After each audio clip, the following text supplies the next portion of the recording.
கர்த்தரின் சத்தம். கர்த்தருடைய நாமம் மகிமைப்படுவதாக. கிறிஸ்துவுக்குள் அன்பானவர்களே, இந்த நாளிலும் கர்த்தரின் சத்தம் ஒன்றை கேட்போம். 2 ராஜாக்கள் 22வது அதிகாரம் 17ஆம் வசனம் சொல்லுகிறது, அவர்கள் என்னை விட்டு தங்கள் கைகளின் கிரியைகள் எல்லாவற்றிலும் எனக்கு கோபம் உண்டாக்க வேறே தேவர்களுக்கு தூபங்காட்டினபடியினால் என் உக்கிரம் இந்த ஸ்தலத்தின் மேல் பற்றி எரியும், அது அவிந்து போவதும் இல்லை என்று கர்த்தர் சொல்லுகிறார் என்று சொல்லுங்கள். அது அவிந்து போவதில்லை. அவிந்து போவதில்லை என்றால் என்ன? அது அணையவே அணையாது. என் உக்கிர கோபம் இந்த ஸ்தலத்தில் பற்றி எரியும் பொழுது அதை வேற யாராலும் அணைக்க முடியாது. எரிந்தது தான். எரிந்தது என்பதை விட எரிந்து கொண்டு இருப்பது தான். ஏன்னா இப்படி எரியப்படுவதற்கு என்ன காரணம்? ஆண்டவருக்கு முக்கியத்துவம் கொடுக்க வேண்டிய நீங்கள், ஆண்டவருக்கு மகிமை செலுத்த வேண்டிய நீங்கள், ஆண்டவரை மையமாக வைத்து செயல்பட வேண்டிய நீங்கள் வேறே தேவர்களுக்கு தூபம் காட்டினபடியா? வேறே தேவர்கள் என்றால் என்ன அப்படின்னு ஒரு கேள்வி நமக்கு கேட்கலாம்.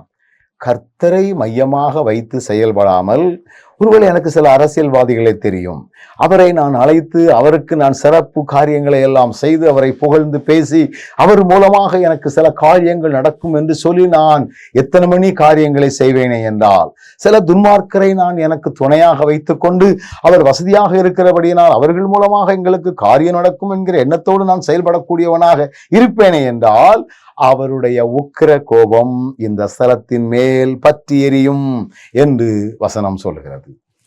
ஆண்டவருடைய கோபம் பற்றி எரிந்தால் அதை நம்மால் அணைக்க முடியாது. அது அவிழ்ந்து போகாது. அப்ப நம்ம எவ்வளவு கேர்ஃபுல்லா இருக்கணும். என் வாழ்க்கையில ஆண்டவருக்கு கொடுக்கக்கூடிய முக்கியத்துவத்தை நான் அவருக்கு தான் கொடுக்கணும். எந்த லே பீப்புளுக்கும் கொடுத்துடக்கூடாது, எந்த பேராயருக்கும் கொடுத்துடக்கூடாது, எந்த ஊழியனுக்கும் கொடுத்துடக்கூடாது, எந்த அதிகாரிகளுக்கும் கொடுத்துடக்கூடாது, எந்த மனிதனுக்கும் கொடுத்து விடக்கூடாது.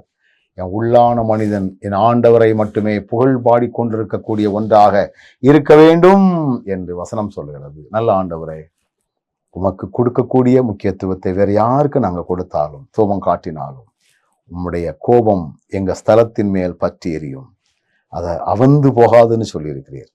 நாங்கள் ஞானத்தோடு எங்கள் வாழ்க்கையில் உம்மூலமாய் வரக்கூடிய இந்த சாபங்கள் வராதபடி எங்களை காத்துக்கொள்ள, எங்களுடைய வாழ்க்கை முறைகளை நாங்கள் செப்பனிட்டுக்கொள்ள எங்களுக்கு பலன் தாரும். இயேசுவின் நாமத்தில் பிதாவே, ஆமென்.